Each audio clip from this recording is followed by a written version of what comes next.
विधानसभा जतारा के प्रत्याशी हरिशंकर खटीक ने अपना नामांकन पत्र दाखिल किया और उन्होंने बड़े दावे के साथ किया है कि हम जतारा विधानसभा में अधिक से अधिक वोटों से जीतेंगे। जतारा विधानसभा की जनता हमारे साथ है। मुझे जनता का पूर्ण विश्वास है कि जतारा विधानसभा में एक बार फिर से कमल का फूल खिलेगा और जो जतारा में अधूरे विकास रह गए हैं उनको हम पूरा करेंगे। जतारा विधानसभा की जनता हमारे साथ है। मुझे जनता का पूर्ण विश्वास है कि जतारा विधानसभा में एक बार फिर से कमल का फूल खिलेगा और जो जतारा में अधूरे विकास रह गए उनको हम पूरा करेंगे। भारतीय जनता पार्टी के बहुत छोटे कार्यकर्ता हैं।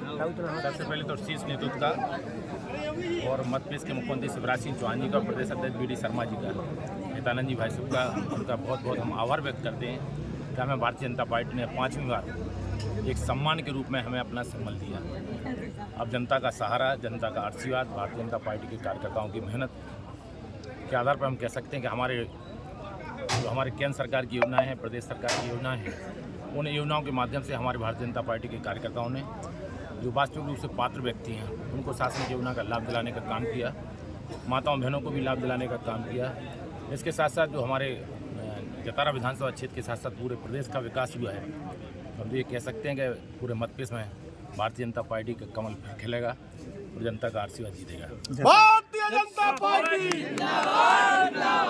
जतारा में सबसे ज़्यादा पलायन होता है लोगों का, उनके लिए क्या व्यवस्था करेंगे? देखिए, पलायन के लिए तो पहले के दिन और आज के दिन में बहुत अंतर है।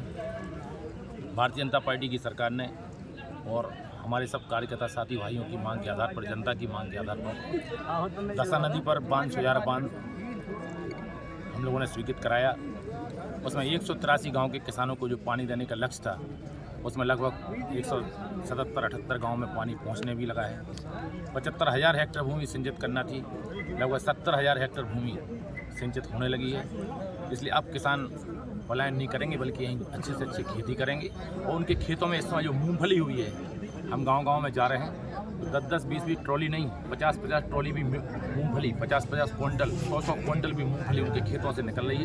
ये धरती माँ पहले उड़दा और मूंग की खेती के माध्यम से जानी जाती थी, लेकिन अब मूंगफली के नाम से जानी जाएगी। तो पर्याप्त उनकी खेती अच्छी हो रही है। बेरोजगारों के लिए कुछ आपने वहाँ सोच के रखी है प्लानिंग? बेरोजगारों के लिए हमने सोच के रखा है।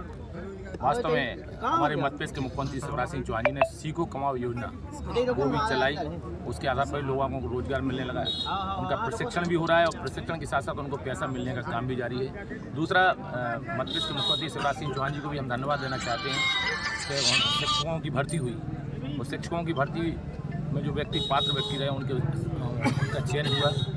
और पहले की जो सरकारें थीं वो 500 रुपये में मास्टर बनाती थी, लेकिन आज हम 35,000, 45,000 और 55,000 से उसकी शुरुआत कर रहे हैं। युवाओं के लिए और कुछ होगा हम लोग करेंगे। उद्योग नीति एवं निवेश मंत्रालय के माध्यम से हमारा लक्ष्य होगा कि हमारे क्षेत्र में और नदी है, सुकनई नदी है, सफरार नदी है, धसान नदी है और जो नदियाँ हैं इन नदियों पे हम लोग डैम बनाने का काम करें। और केन बेतवा जो लिंक सिंचाई परियोजना सब लोगों के बीच में अब आई है, देश के प्रधानमंत्री ने स्वीकृत किया।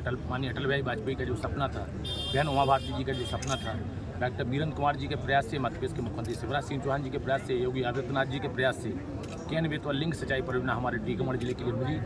वो किसानों के लिए वरदान साबित होगी। और हरपुरा सिंचाई परियोजना भी हमारे, क्योंकि देश और दुनिया का पहला प्रयोग नदी का पानी हम सीधा तालाबों में, नहरों के माध्यम से लाने का काम कर रहे हैं। उसमें हरपुरा सिंचाई परियोजना का जो फेज़ 1 का काम पूरा हो गया था और फेज़ 2 का जो रोक दिया गया था, रोका, लेकिन हमने पुनः प्रशासन की स्वीकृति भी उसकी जारी कराई है। और जामनी नदी का पानी हरपुरा सिंचाई परियोजना के माध्यम से हम बराना के तालाब में लाएंगे, उसकी स्वीकृति भी होगी, इसके टेंडर भी।